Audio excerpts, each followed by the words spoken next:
Letty says, do you like opera? And if so, which one is your favorite? Ooh, opera. Yes. Careful here, though. Opera, not per se, depends who's singing it. So, you know, a Verdi, a Donizetti, a Puccini. It's not just about them composing their operas or writing their operas. It's about who the interpreter is. So by this, I want to say is I love Maria Callas. I love, contrary to what most people say about Maria Callas, they usually prefer her younger years. I prefer her older years when the voice wasn't that pitch perfect anymore. That rawness, when her voice becomes more human, goes down to earth and is more raw with the flaws. Wow, the beauty of that rawness. You know, I pity those people who think that opera should be just that perfection. No, opera is about imperfection. Why is opera about imperfection? Because opera is about the most deep human emotions, desperation, love, passion. You can't have those emotions lived out by a robot that is not human. You see what I mean? Love, passion, carnal desire, loss, death, everything, all these topics, all these themes that are typical to operas, they are human emotions. So human emotions are not perfect. They are raw. They are unpredictable in many ways. And that's what I love about opera, when opera goes in that direction. And that depends a little bit on the interpreter. So I love Maria Callas. I do love La Traviata. I do love Lucia di Lammermoor. But I have to say, I also love interpretations that are not of entire operas. For example, Mina. Now, Mina is my favorite singer. She happens to be an Italian singer, but she lives in Switzerland, so she has a Swiss passport since the 90s. Long story short, she's still alive. She still sings. She has over 200 albums out. She's amazing. She made one album a couple of years ago, which is one of my favorite Mina Mazzini, Mina's album. It's called Sulla tua bocca lo dirò, which means on your mouth I will, on your mouth, okay, literal translation, on your mouth I will say it. But it also means through your mouth I will say it. And she sings very clever selection of pieces from several different operas. Some of them older, some of them quite young. And I love how she mixes the decades and the centuries. She sings from everything a little bit. And her rendition of opera, because she's not a trained opera singer, she's a pop singer actually, but she has such a wonderful voice and she masterfully delivers opera from the earth, from the soil. Not this elevated vibrato and whatever you have it, but raw. Just like Maria Callas did in her last years. That I love. That's the opera I love, but it's very rare. It's very rare and I've never seen it live. I've been to the opera several times live, but it's always perfect and clean. And that annoys me. I find it very boring. Very, very boring. So it's very rare. You would have to go constantly to the opera, you know, and then be lucky that one night to come across a performer that delivers something more raw and not so perfect. But it's that rawness that makes me love the opera. But it happens way too rarely. Debbie says, one of my favorite movies is Amadeus. I think I started appreciating opera after that movie. Interesting. Interesting that you say that. I've seen it like decades ago, but yeah, I can understand. Yeah, I can see that. I can see why that goes in that direction with the movie, because. But he was so exuberant when he was youthful at the beginning of the movie. You know, I mean, of course, we know how it all ended with Mozart just dying penniless, thrown in a mass grave, didn't even have money for his own funeral. Super sad. But now companies are profiting from his work, and he got nothing of it from it. You know, that's a terror of the parasites from capitalism profiting from artists' life works later on after they die. Terrible. Koki Kondo, hi sweetie, welcome, welcome. Hello from Japan. Letty says, I just watched Aida performed by Leontine Price from her. Leontine Price from her Las? Is there part of the comment missing maybe? Diego says, you should hear Danson number 2. That piece of music is just so gorgeous. MK, says to Debbie, me too, Amadeus is indeed one of my greatest childhood memory. Have you also ever watched Farinelli? Yes, I have watched Farinelli. It's super funny. Farinelli. Zeffirelli. Wait, why am I confusing Farinelli with Zeffirelli? Zeffirelli is the actual director. Yeah, so there was one comment. So Diego says, I'm in fashion school, and today we had a conference with Chanel and your executives, and we learned that most of the stores in Rue Cambon are owned by Chanel. That light store, yeah, Chanel, everything. Yes, yeah, Chanel bought up almost the entire Rue Cambon. Yeah. Ages ago. And she actually, when she was alive, she bought more and more houses, then she had to sell some, and then they repurchased them again later. Yeah. Okay, Amadeus. Yes. Rich Mitch. Oh wait, there's nothing raw about opera. It's all structure, restriction, and non-artistry. Yes, I know, Emilio. It is in the form, but I love when an artist just takes it and makes it their own. So it transcends that. When Maria Callas couldn't deliver the notes with her aging voice anymore, she still made it her own. She still had the technique. She just couldn't reach what the opera was intended to be in terms of reaching those heights. But that rawness, that desperation for not reaching those heights, that's what makes it beautiful to me. Just like scars, to me, are beautiful on people. I don't know. I already read that. So, now, there's a video of okay, so Rich Mitch says there's a video of a young Pavarotti singing Nessun Dorma from Turandot. He holds the last note for 19 seconds. But that's already this bravura, this showing off, which when it goes into that direction too much, I'm like, okay, girl, bye. Thank you. Yeah, we know you're amazing. You know, it's like, this is, of course, really hard to balance that thin line, but opera and humble, they don't go hand in hand. But I like when opera can be humble. And opera can be humble if it's more human.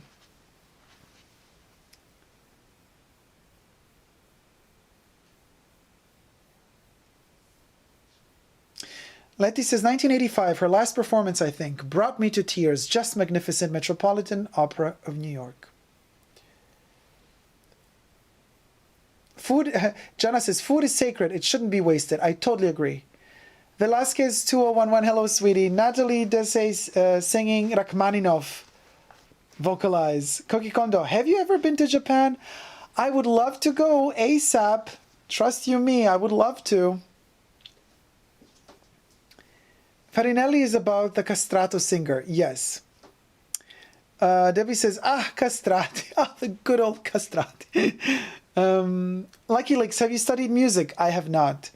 Koki Kondo. No, MK is talking to Koki Kondo in Japanese.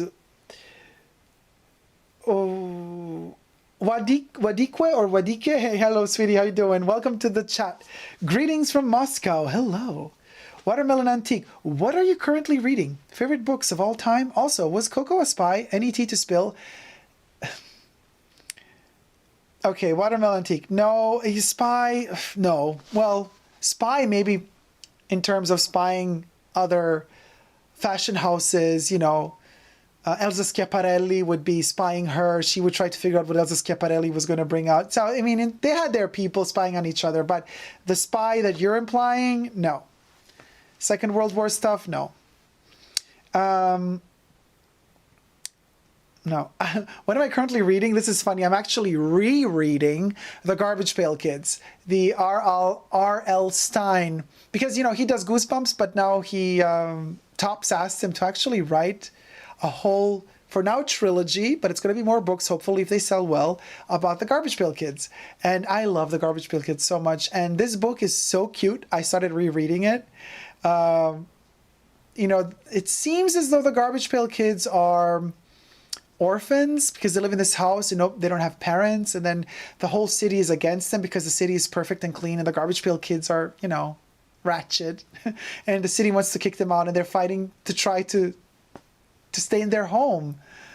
And they live in a city called Smellville, which is very perfume related, but of course it's a garbage city. I mean, it's amazing. I love the duality, the subtones, the social analysis. Garbage Pail Kids, welcome to Smellville. That's what I'm reading right now, girl. Favorite book of all time?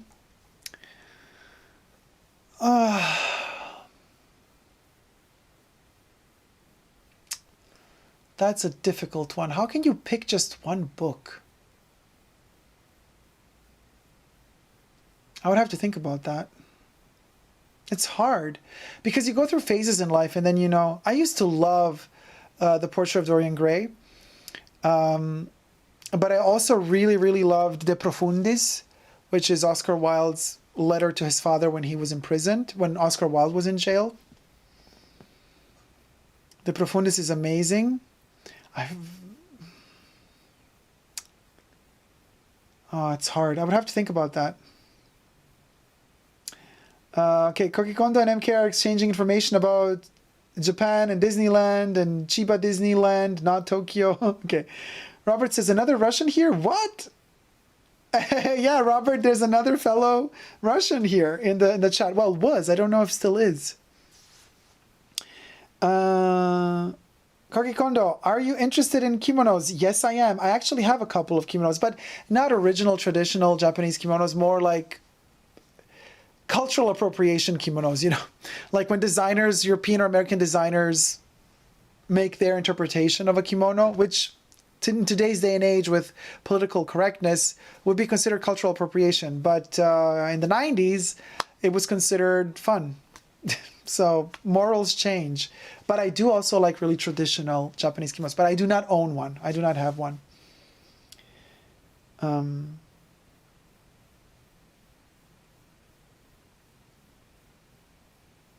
Cookie Kondo says, yeah, kimonos are so beautiful. Jack Dean, do you repair your own clothes if they ever get damaged? Yeah, I do. I actually, if I can, I sew them together. Yeah, of course. I can sew, I can do everything. I can't knit, unfortunately. Even though my grandmother always wanted to teach me, she was always telling me, come on, let's do this, let's do this, let's do it. But I never really learned. Yeah, Cookie Kondo says, you should go to Japan, you would love it for sure. I definitely would. John I says, I have a love-hate relationship with the song Con te partirò, Andrea Bocelli. Yeah, me too. Me too. And I have a difficult relationship with Andrea Bocelli because he's politically not in a good spot for me at the moment. So I'm not really happy with Andrea and his the way he sees the world. Oh my God, what a terrible thing to say. He's blind, but the way he perceives the world. My mother's favorite song, but she's now gone. I was so sorry about that. MK says, yeah, condolences. MK says, Ginza Chanel Boutique and Beige Restaurant are a must-see. A very happy life. Hello, sweetie. Hello, Dacob. Enjoy you so much and happy to be here. Thank you. Happy to have you with us. Robert says, who are your favorite pop stars? Oh, do tell, Genesis. My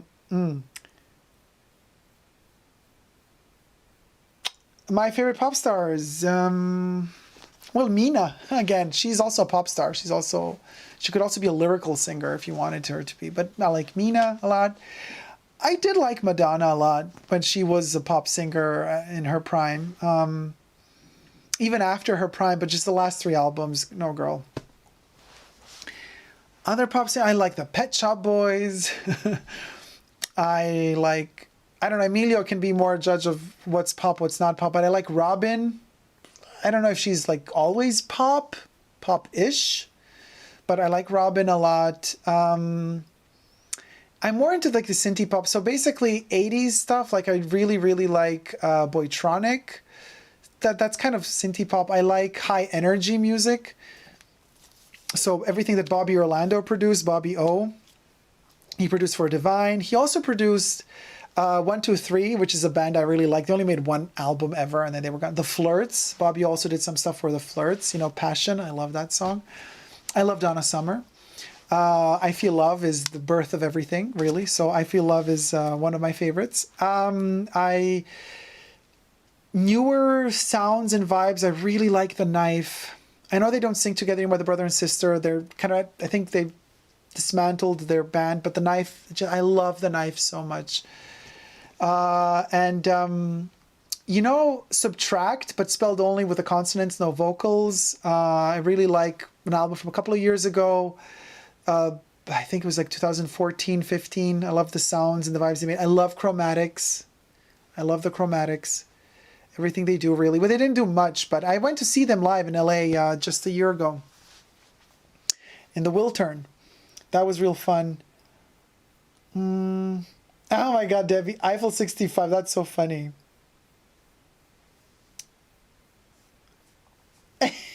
Madikwe says, who was another Russian? Well, you said you were the Russian, Madikwe. You were the Russian, and then Robert is the other Russian. I meant you. Yeah. Shane DM. Hello, Shane. Coromandel versus Sycamore? Sycamore. Eau de Toilette, though. Eau de Toilette. Coromandel Eau de Toilette versus Sycamore Eau de Toilette. Sycamore wins. Coromandel Eau de Parfum versus Sycamore Eau de Parfum. You could throw them both away. Coromandel versus Sycamore of everything that exists today. I would say Coromandel Pure Perfume wins over Sycamore Eau de Parfum. Miranda says, do you like Echo and the Bunnymen? I do not know Echo and the Bunnymen. Cookie Kondo says, I'm 19, still thinking about what I want to do. Oh, cute.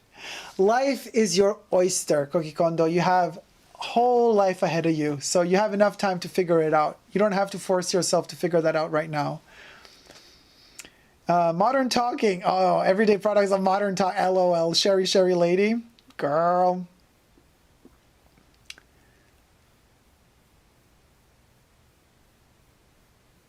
Emilia says, Robin's story is actually very interesting. American music labels wanted to sign her. She refused, and they decided to steal her producer, Max Martin, and to make their own American version. Guess who? I don't know. I Feel Love is mesmerizing. One of my best childhood song memories. Yeah, I Feel Love is amazing. KW, I love international clothing. How do you approach respecting a piece and its culture while wearing it, while genuinely not wanting to offend anyone? Wear it at home? KW, there's no way. You're always going to offend somebody. I'm sure right now I'm offending somebody. Just for whatever reason. Somebody's always going to find a reason to be offended. So chill. You know what I mean? You do you. If somebody points out, hey, you're being insensitive for this and this reason, listen to them. Say, okay. And then you can argue. You could say, well, yeah, maybe your way of saying to me that I'm being insensitive is also insensitive. So, tricky. It's a very tricky question. Political correctness is killing us. So it's really, really, really tricky, slippery slope.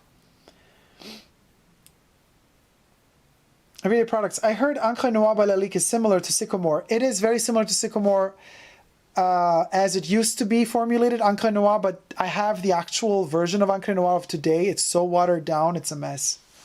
But it's still, yeah, it's reminiscent of Sycamore. Do I have opinions, Cookie Kondo? Opinion on Hermes. I like Hermes. I don't like the Birkin and the Kelly, but I like their perfumes. I like their jewelry, their silver. I like all the stuff. I love their horse riding. I bought a lot of their horse riding stuff. Their tarot cards. I like their, I have a horse riding crop. I have stuff like that that people, when you say Hermes, people always want the H bracelets, the Hermes, the Birkins. I couldn't care less for that. When I think of Hermes, I think about the more ratchet things, like the more skanky things. For me, that's Hermes. I don't take it too seriously. People usually think about the carrés and putting the little twillies on the handbag handle. Girl, can't be bothered. Hermes is about horse riding. It's about the glycerin soaps. It's about the crops and the whips. It's about that. That's Hermes. It's about the horse brushes. That's Hermes to me. And I love that about Hermes. And I love that they still make that. And I love that still in their boutiques, and the bigger ones, you can actually find all the horse gear next to the Kellys and the Birkins. I find that super cool. Watermelon Antique. I'm curious about Guerlain Jiki. Have you tried it, or should I just get opium for men? Even though I don't believe in gendering perfumes. Yeah, Perfumes know no gender. Jiki is amazing. The pure perfume. Try to get the pure perfume if you really want to go for it. Otherwise, Opium for Men, try to get the Eau de Parfum. They're very different. I couldn't compare them at all. They're completely two different worlds. So I can't really tell you which one of the two to get. I mean, budget permitting, get both. Test them out first. Don't blind buy them because these are very, very, very heavy perfumes.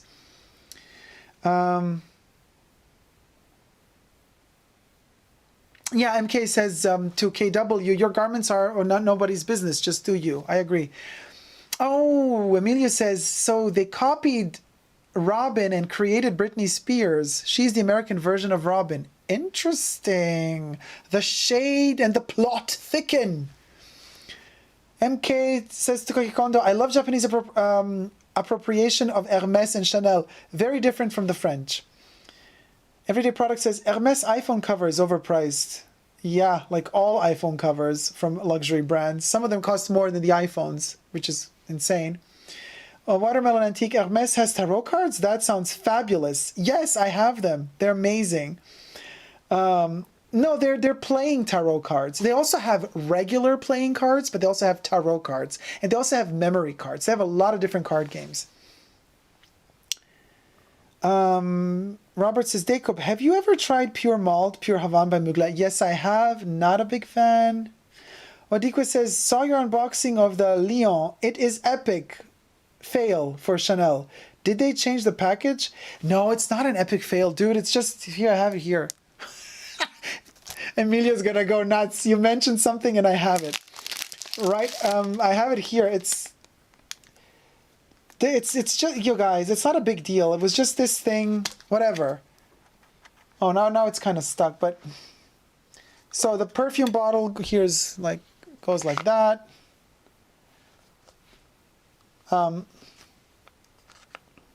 Weird, it's not even standing straight. Oh yeah, it is standing straight. So it's standing in its little box here, right? But this part got detached. You see the glue? It's just a glue thing. It's just whatever. No, I didn't even go to, I don't bother. You can just hot glue gun this together. All of their boxes are flawed, I think, because already in the boutique, as my sales associate was handing me over the box, she said, oh, it's a little bit wobbly. Let me check another one. Then she got another one. It was also wobbly. So I presume that they're all kind of just used really low quality glues for Le Lion de Chanel. Whatever. Who cares? It's fine. Listen, I don't care about that box as long as this bottle is fine, as long as this works, the sprayer works, everything here works. At the end of the day, I want the juice. That box, whatever, it's fixable. You know, it's really not a big deal. I have issues when the actual bottles are defect flawed, when the liquid leaks out or where you can't take the stopper off. I want Hermes to release Ouija board. Oh my God, an Hermes Ouija board? That's amazing. That's a great, great, great idea.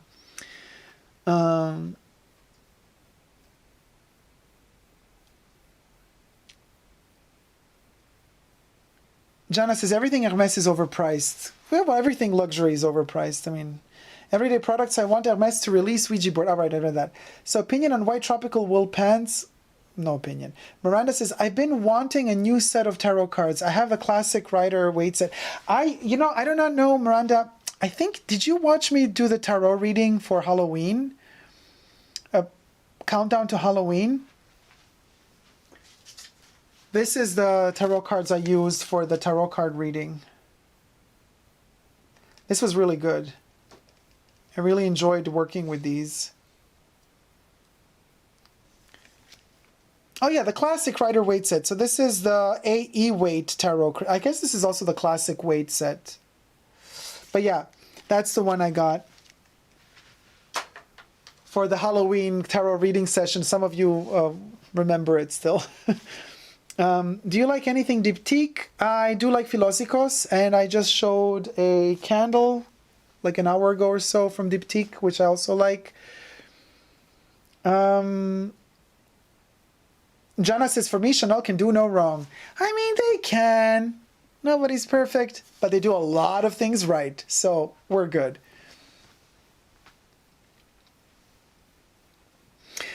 Emilia says, my bottle of beige eau de parfum is flawed. Got it brand new, sealed for a very good price. Oh, sorry, my hiccups. So you can't open it or something? MK MK says, I like how Japanese young girls wear Chanel and turn it into something kawaii with a lot of makeup on. Yeah, it's a totally different interpretation. It's amazing. Very happy life. Hello, sweetie. Says, I recently opened a very vintage 1970 bottle of pure Chanel number 5. Ooh. And I would love to inquire of you, is it supposed to be so heavy, oily, strange, and different from my more recent bottles? So odd. Yeah, of course. Of course. Girl, there was a real civet in there. Real little animal butt glands are in there. It sounds gross, but that's what it is. The vintage ones, they had also all those fixatives and the oak moss in there. It was all the real deal. And yes, after so many years, it does age a little bit, but it's still, it is what it is. Enjoy it for what it is. And it's going to be very different to what you buy today. Of course it will. It's much more reformulated today. Miranda said, yes, I love the reading you gave. Okay, thank you. Everyday Product says, let's remake Japanese horror movies like The Ring, while the demon girl wears Chanel dress. Oh, that would be so fabulous, with the black hair in front of her face and having little Chanel logos all over the hair. Talking about hair, I got a little hair here. Okay. I like how Japanese women mix and match Hermes with some very casual outfits and then take out all the luxury vibes and turn it into a very casual style. Madikwe, could you show the Hermes tarot cards? Not right now because they're in another part of the fashion bunker, so I can't reach for them. But if you go to rewatch my live stream, which I don't know if it's all available online, maybe not, you could see them. I do show the tarot, the Hermes. I actually made a video on my YouTube channel. What am I talking about? I reviewed them. You could just go on my YouTube channel, look for Dacob Hermes cards or Hermes unboxing or something, and it's going to pop up and you're going to see them. Rich Mitch bought a bottle of Hohang based on your recommendation. Wasn't disappointed. Have you smelled Balenciaga Pour Homme? Told ya, Hohang is amazing. It's been discontinued, unfortunately, but it's a great scent from the 70s. Balenciaga Pour Homme, yes. A long time ago, Rich. A long time ago. And this is funny how the vintage bottle of number 5 of the toilette I have is not animalic at all. No, the eau de toilette, not really. You know what is really animalic? Because, Emilio, the really animalic one is the eau de cologne. The eau de cologne is the animal of the family. Try to get a vintage eau de cologne and you're going to smell the animal. Watermelon Antique, have you ever gotten starstruck? Yeah. Funny enough, I'm not really by stars, you know. I got starstruck. I was telling Emilio just a couple of weeks ago when I discovered Simi, Asian Delight. By the way, Simi, if you're watching, hello, my love. Simi was amazing. No, but starstruck really as in meeting someone, not just seeing someone. Just like seeing someone from a distance. Yes, when I saw Betty White during the filming of the live show, Hot in Cleveland, I was starstruck, but not because, I mean, I don't know if I was starstruck. I was surprised to see her because she was there live in front of me, Betty White, acting. I mean, that was like one of the, you know, one of the things to cross over my list of things to do before I die was to see Betty White. Meet Betty White, I don't know. You have to talk to someone to be starstruck, in my opinion. Just seeing them from a distance isn't really being starstruck. Anyway, with Simi, I was starstruck because I loved her so much, and it was so hard to get to her because she's not really on social media a lot. And I wrote her on Instagram, but a month passed, she never answered. I thought, oh, maybe she's not interested because I was reaching out to her. And then when she finally reached out to me, when she finally checked her Instagram, because she doesn't really go much on social media, you know, she wrote me, and seeing that message from her, I was so touched. I was starstruck. Simi is my star. So Asian Delight, go check out her YouTube channel, by the way. She's amazing. I'm starstruck for Simi.